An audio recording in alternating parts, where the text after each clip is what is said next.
लगातार अटकलें लगी रहती हैं, इस पर विराम कब लगेगा? पता नहीं, मिल ही नहीं रही।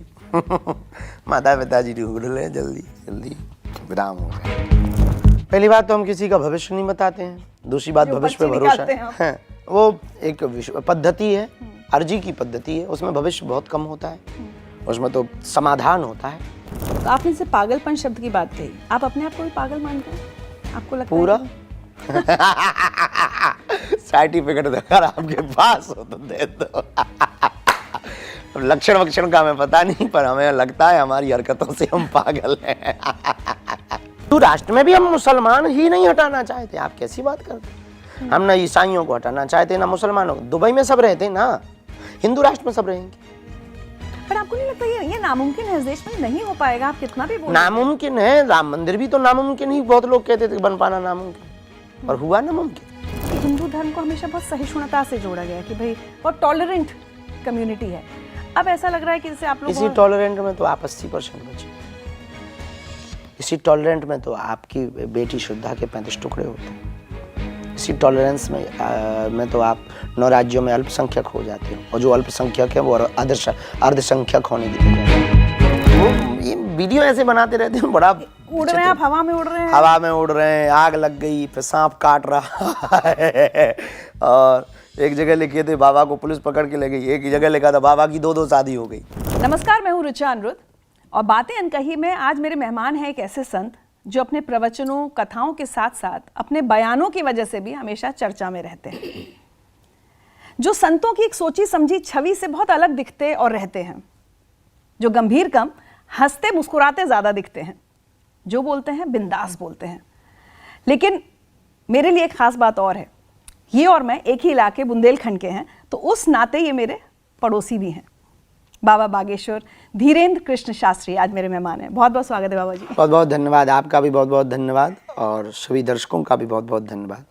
रही बात छवि अलग होने की और रही बात हमेशा हंसने की, ज़िंदगी हंसने के लिए ही मिली है। आपको गंभीर लोग देखना है तो अस्पतालों में ICU वार्ड में जाइए, वहाँ आपको लोग गंभीर मिलेंगे। ज़िंदगी का मतलब ही है उत्साह में रहो, उत्सव में रहो, नित्य महोत्सव में रहो, ज़िंदगी को जीना सीखो। जो होना है सो होना है, होने जैसा कोई रोक नहीं सकता है, अब उसमें क्या रोना है। बट एक पारंपरिक तौर पे हमने देखा ना, हमेशा साधु संत बड़े गंभीर छवि लिए हुए, सब प्रकार अलग हैं आप। सब प्रकार से ही होना चाहिए, पर सब गंभीर हो जाएंगे तो हमारे वाले जैसों का क्या होगा? आप एक अनोखे हैं। नहीं, हमने उनसे ही सीखा, उन महापुरुषों से ही सीखा। उन महापुरुषों का भी तो बाल्यपन कुछ चंचल रहा होगा, हर व्यक्ति का बाल्यपन चंचल रहता। अभी हम बालक हैं तो चंचल हैं, कल 40-50 के बाद जब सफेद दाढ़ी हो जाएगी हम भी चेहरा ऐसा लटका लेंगे। अच्छा, ये बताइए, आप इतने लोगों का भविष्य बताते हैं, कभी अपने बारे में सोचा था कि किस्मत ऐसे बदल जाएगी कि जिस परिवार से आप आए हैं, जिस बैकग्राउंड से आप आए हैं, वहाँ आज दुनिया ऐसे पूछेगी आपको? पहली बात तो हम किसी का भविष्य नहीं बताते हैं, दूसरी बात भविष्य पे भरोसा है। वो एक पद्धति है, अर्जी की पद्धति है, उसमें भविष्य बहुत कम होता है, उसमें तो समाधान होता है। तो हमारे पास तो समाधान होते हैं, तो हमने कभी ऐसा विचार नहीं किया। जो मिला है वो उसकी दातारी है, हमने अपने से कुछ पाया नहीं। जिंदगी में 2 रास्ते हैं सफल होने के, एक पुरुषार्थ, एक प्रसाद, एक कर्म, एक कृपा। हमने सिर्फ कृपा पाई है, और जो पाया है, जिसने दिया है वो जाने, इसमें हमारा कोई लेना देना नहीं है, ना हस्तक्षेप है। उसने हमको दिया, उसने कहा आप ये करो तो हमने कर दिया, उसने कहा आप ऐसे करो तो हम ऐसे कर रहे हैं, उसने कहा कि आप इस पे चलो, हमारे गुरु ने कहा ऐसे चलो, हम चल पड़े। अब जाने गुरु, चाहे तो वो मिटा दे, चाहे तो वो बना दे, चाहे तो वो रंक से राजा बना दे, चाहे तो वो राजा से रंक बना दे। पहले गुरु आपके अपने दादा? हाँ, हमारे जीवन का वही अध्याय है, हमारे जीवन का अंतिम अध्याय भी। तो आपने जैसे पागलपन शब्द की बात कही, आप अपने आप को भी पागल मानते हैं? आपको लगता पूरा है? सर्टिफिकेट अगर आपके पास हो तो दे दो। लक्षण वक्षण का हमें पता नहीं, पर हमें लगता है हमारी हरकतों से हम पागल हैं। क्या बात है। तो अभी एक पदयात्रा के लिए आप निकलने वाले हैं? 7 नवंबर से 16 नवंबर तक दिल्ली से। क्यों कर रहे हैं? बहुत जरूरी है ये सब इस देश में। देश यात्राओं का देश है। यहाँ राम की वनवास यात्रा, भगवान राम की वनवास यात्रा हुई, यहाँ महात्मा गांधी की दांडी यात्रा हुई, राम मंदिर के लिए रथ यात्रा हुई। इस देश में पदयात्रा सफल रही। हम भी वो पद यात्रा करके इस देश में एक वैचारिक क्रांति फैलाना चाहते। हम तलवारों की लड़ाई पर भरोसा नहीं करते, विचारों की लड़ाई पर भरोसा करते। तलवारों से सिर्फ तन कटता है, विचारों की लड़ाई से तो मन के कुविचार कट जाते हैं। आपकी एक सबसे ज़्यादा जो आलोचना होती रहती है वो बार बार आप जो हिंदू राष्ट्र की बात करते हैं, और आज मैं पढ़ रही थी हिंदू गाँव की स्थापना कर दी है, तो फिर लोगों ने कहा कि भाई ऐसे तो मुसलमान कहेंगे सिर्फ मुसलमानों का गांव, ईसाई कहेंगे सिर्फ नहीं, ईसाइयों का हमारे गाँव। हिंदू गांव में हमने ये नहीं कहा कि सिर्फ हिंदू, हमने ये कहा कि हमारे हिंदू गांव, पहली बात तो हमने कोई गांव बनाया नहीं। दूसरी बात हमारे लिए कंट्रोवर्सी ये चलाई गई कि हम कोई वो बन गए, रियल एस्टेट क्या कहलाता है, डेवलपर बन गए। बहुत न्यूज़ें चलेंगे, देखो बाबा ये कर बेच नहीं सकता, ट्रस्ट की जमीन रहेगी। अरे भाई सीधा सा खेल है कि जमीन हम दे रहे हैं, आप आके बना लीजिए। अच्छा, लेकिन सिर्फ हिंदू बना सकता है ना? ऐसा नहीं है, आप हमारी परंपराओं को मानो तो आप मना लो। अच्छा। आप यदि किसी दूसरे मजहब के हो, हमारे यहाँ बस सिद्धांत ये रहेगा कि भूमि हमारा ट्रस्ट दे रहा, हमें आपसे पैसा नहीं चाहिए। धंधा कब होता है? जब पैसा हो। आप बना लीजिए, ऐसा देश में होगा कौन व्यक्ति जो कहे कि हमारी जमीन पे घर बनाओ? ऐसा कोई देश में होगा? हम इतने पागल आदमी, हमने ये कहा आओ बनाओ और रहो, जब तक तुम हो रहो, फिर कोई और रहेगा। यहाँ हमें मालिकाना हक नहीं है, कोई मालिकाना हमारा ही नहीं है। ट्रस्ट किसी एक का थोड़ी होता है, उसमें हमारा ही जब मालिकाना हक नहीं है तो किसी और का क्या खाक होगा। आओ बनाओ रहो, चलो मौज लो, मजे लो, मस्ती लो, करो दर्शन बालाजी के, करो उत्सव में आनंद, थिरको लो आनंद, चले जाओ, जिंदगी से जाओ या धाम से जाओ, वो तुम्हारा अपना विषय है। हम सबको एक दिन जाना ही जाना जैसा है, तो हमने ये नहीं कहा कि हम बनाएं। अरे भैया आप बनाओ, आओ रहो। तो लोगों ने हमको डेवलपर बना दिया। बड़ा मजा आया कि चलो कम से कम कुछ नया तो आइकॉन देखा लोगों ने। ऐसी झूठी अफवाहों की न्यूज पढ़ने में बड़ा मजा आता। अभी कितने लोग आ गए हैं गांव में? अभी 1000 होम स्टे बने, हमारी जमीन पे नहीं, गांव की जमीन पे बने।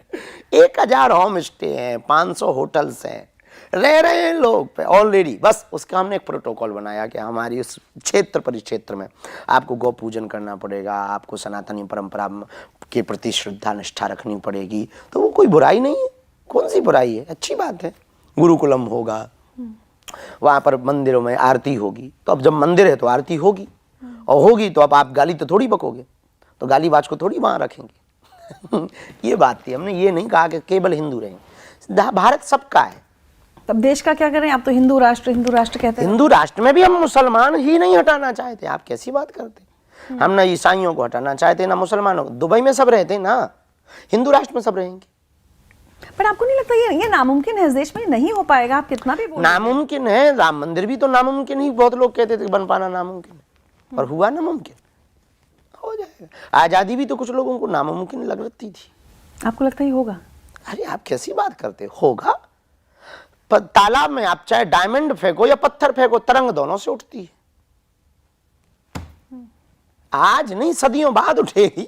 होगा, जब होगा तब। हमें नाम भी नहीं चाहिए कि लोग हमें जाने कि हमने हिंदू राष्ट्र की पहल की थी। आपको लगता है आप अपने जीवन काल में ये देख पाएंगे? ये तो बहुत कठिन लगता है जीवन काल में, लेकिन किसी और जीवन में तो देख पाएंगे जी। हम बहुत लंबी रेस के घोड़ा है। पर लोगों का हमेशा सवाल ये होता है कि क्यों आपके मन में बात क्यों है कि ये बात इसलिए है कि 65 देश यदि इस्लाम धर्म के हैं, 95 से ज्यादा देश यदि ईसाइयों के हैं, एक देश बौद्धों का है, तो एक देश हिंदुओं का क्यों नहीं?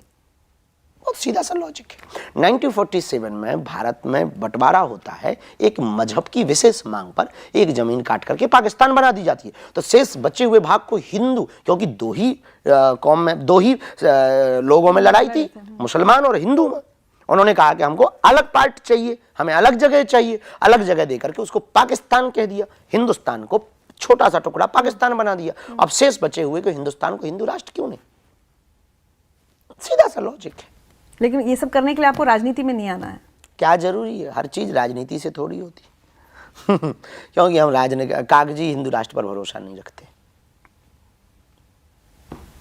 अभी आप बिहार गए, जब बिहार में कथा की बात होती, पॉलिटिशियंस आपके ऊपर कमेंट तो करते रहते हैं, आप उनकी बेचारे क्या करें, उनके पास कोई काम नहीं है, और हम ऐसे आदमी हैं कि हम उनको जवाब नहीं देते हैं। तो उनको करने भी दो, उन्हें मजा आता है। उनको शायद TRP मिलती होगी, शायद उनको न्यूज मिलती होगी, बनने दो। बीजेपी से आपका ज्यादा करीबी रिश्ता है? सभी से हमारा बहुत करीबी रिश्ता, कमलनाथ से बहुत करीबी रिश्ता है। अच्छा। अब वो कांग्रेस के हैं, उन्होंने हमारी कथा भी करवाई थी। मोहन यादव जी से भी बहुत अच्छा है। लग्जरियस लाइफस्टाइल किसकी? आपकी लाइफस्टाइल को लेकर भी होता रहता है, और आजकल तो एआई आपका बहुत बड़ा दुश्मन बना हुआ है। आपने कहा एक पूरी आईटी सेल लगी हुई है मेरे पीछे, ऐसा क्यों लगता है आपको कि?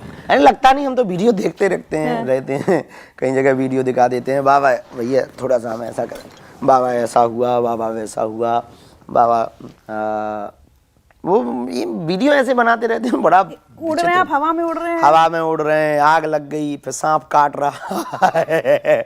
और एक जगह लिखे थे बाबा को पुलिस पकड़ के ले गई, एक जगह लिखा था बाबा की 2-2 शादी हो गई। अभी ये सब देख देख के हम कहा ठीक है, बाबा फलाने के घर पहुंचे, बाबा के पास कोई फिल्म अभिनेता का जोड़ देते हैं, फलाना अभिनेता गुरुजी के पास आया, ऐसे ही बना देते झूठ मूठ का। एक आपका वीडियो आया था जिसमें आप कह रहे हैं कि लोग हिंदू मुस्लिम करके तुमको लड़वाएंगे, उसमें लड़ना नहीं है, उसमें फंसना नहीं है, वो वीडियो क्या था? वो एआई का था या आपका असली है? नहीं, हमने सही बोला है जी। हाँ, वो तो बोला है, क्योंकि ऐसा लगा कि आपके पुराने बयानों से एकदम विपरीत सा लगा वो वीडियो। बिल्कुल विपरीत नहीं, पुराने बयानों को हमारे गलत लिया गया जी, अर्थ का अनर्थ करते हैं। हमारे कोई भी बयानों में हमने कभी कोई बदलाव नहीं किया है, हम जैसे थे वैसे ही है। सिर्फ इतना कहना चाह रहे कि हम हिंदू मुसलमान करें क्यों, देश में दंगा क्यों बहाएं, गंगा क्यों ना बहाएं। आपके मुसलमान शिष्य या भक्त ऐसे हैं जो मिलने बहुत डिवोटी है, बहुत मित्र भी है, उनको कभी बुरा नहीं लगता कि आप हम सही बोलते हैं, से वो आहत नहीं होता? नहीं, हम सही बोलते हैं ना, जो हमें समझ लेगा वो जान, जो हमें समझेगा जानेगा वो हमको समझ पाएगा। बाकी लोगों को आप टीवी और बयानबाजियों से आप हमें नहीं समझ सकते। सही बात है, क्योंकि टीवी पर वही प्रस्तुत किया जाएगा जो प्रस्तुत करने से आपकी देखने की उत्सुकता जगे। देखिए, हर धर्म और मजहब में अपनी अपनी कमियां और बुराइयां भी होती हैं, है ना, चाहे वो बहुत ज़्यादा रूढ़िवादी चीज़ हो, कुछ हो। तो आपको लगता है कि अपने धर्म की जो कमियां हैं या बुराइयां हैं उनको भी स्वीकार करके या उनके बारे में बात करने से आप कोई अधार्मिक नहीं होते या वो कोई अधर्म नहीं होता? क्या सोच है आपकी इस बारे में? कमियां आप किस दृष्टिकोण से केवल कमियां कह रहे हैं तो आप अधार्मिक हैं।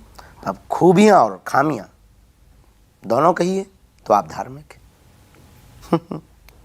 केवल आप खामियां बोलें तो आप अधार्मिक हैं, और आप खूबियां, भाई जिससे प्रेम करेंगे उसी से तो गुस्सा होगी। जब प्रेम हमारे पास बहुत लोग वीडियो लेके आते हैं कि फला ने आपके लिए ये बोला, हम ये बहुत अधार्मिक आदमी, तो लोग कहते हैं आप ऐसा क्यों कह रहे हैं? हम इसलिए अधार्मिक, इसने जब सम्मान नहीं दिया तो इसको अपमान करने का हक किसने दे दिया? आपने हमारा सम्मान नहीं किया तो आप हमारा अपमान भी नहीं कर सकते। आपने हमें ताली नहीं बजाई हमारे लिए तो गाली भी देने के अधिकारी नहीं है। यदि दे रहे हो तो तुम हमारे पाप के भागीदार बन रहे हो, हमारे तुम ऋणिया हो रहे हो, हमारे तुम कर्जदार हो रहे हो। कि जब सम्मान नहीं दिया तो अपमान क्या, लाइक कमेंट नहीं दिया तो दिस कमेंट डिसलाइक कैसे कर सकते? तो पहले आपको सम्मान दिया जाए, पहले आपको सुना जाए, पहले समझा जाए, सुना जाए, सम्मान दिया जाए, फिर बोला जाए, फिर कहा जाए कि हम अपमान के लायक हैं कि सम्मान के लायक हैं। क्या बात है, ये तो आपने एकदम। जब गालियां पड़ती हैं तो कष्ट होता है? शुरुआत में बहुत हुआ, फिर लोग वाटर प्रूफ होते हैं, हम गाली प्रूफ हो गए। क्योंकि उतनी ही एक जगह से तालियां मिल रही हैं, उतनी गालियां मिल रही हैं, बराबर से तो दोनों चल रहा है आपके जीवन हेड में। टेल दोनों मिलेंगे, आप सिक्का आप उछालेंगे तो हेड या टेल आएगा। दोनों सिद्धांत। कई बार अंधविश्वास फैलाने का आरोप लगा आप पर कि आप अंधविश्वास फैलाते हैं, वो जो पर्चियां निकालते हैं। हम पे तो ये भी आरोप लगा कि लोग हमारे सामने बैठ जाते हैं तो हम उनको वशीभूत कर लेते हैं। आप संभल के रहिएगा। मैं तो आज पूछ रही थी कि मेरे सामने पर्ची निकालेंगे क्या, तो बताया कि नहीं स्टूडियो में नहीं निकालते हैं। स्टूडियो में काहे को निकालना तो है? पर्ची निकलवाने आना पड़ेगा। हाँ, नहीं वहाँ नहीं आना पड़ेगा, यही दरबार लगेगा, दिल्ली में लगा लीजिए, अर्जी लगा लीजिए। हाँ। तो उसको लोग अंधविश्वास कहते हैं, बहुत सारे लोग। तो क्या है वो? जिंदगी में अगर मानो तो कुछ भी विश्वास नहीं, सब अंधविश्वास है। क्या नहीं है अंधविश्वास? आप कहते पर्चियाँ बनाना अंधविश्वास है, तो इस दुनिया में ऐसा कितने चैप्टर नहीं है जो अंधविश्वास है? नहीं, ये भी एक विधा है, वाल्मीकि जी की विधा है। महर्षि वाल्मीकि जी ने प्रभु श्री राम के प्रकट होने के पूर्व में लिख कर रख दिया था, तब तो उन्हें आदि कवि कहा गया। आदि कवि का मतलब जो पूर्व में लिख दे, ऐसा ऐसा होगा, ऐसा हो। हमें भी व्यक्ति के बोलने के पहले जो गुरु प्रेरणा, इंट्यूशन, ज्योतिष अंधविश्वास है विश्वास। मैं तो विश्वास करती हूँ, लेकिन लोग बस ऐसी पर्ची वाला विषय, यही पर्ची वाला विषय है कि जो विश्वास करते हैं उनके लिए विश्वास है, जो नहीं करते उनके लिए अंधविश्वास। तो ये भी एक ज्योतिष की ही विधा है। ज्योतिष में कालगणना के आधार पर क्या बताया जाता है, क्या होने वाला है, क्या होने वाला है, ऐसा चल रहा है, ये सिचुएशन है, उसी गणना के अनुसार हम इंट्यूशन लेकर के लिख देते हैं बस। तो जैसे मैं आपके सामने बैठी हूँ, आपको मुझे लेकर इंट्यूशन हो जाएगा? आप जैसी बैठेंगे हम आप जो हमारी परंपरा है, जो हमारी गुरु की वो विधा है, उस विधा का इंट्यूशन लेंगे, प्रार्थना करेंगे कि अब हम यहाँ बैठे हैं, आप कृपा करो, कोई व्यक्ति आ रहा है या बैठा है, हमें उसके बारे में कुछ प्रेरणा दो। पेन कागज लेकर के प्रणाम करके वो कलमबद्ध कर देते हैं, बस ये विधा है। बाबा बागेश्वर, बहुत बहुत धन्यवाद हमसे बात करने के लिए। समय की कमी है, नहीं तो और बातचीत करती है आपसे लंबी।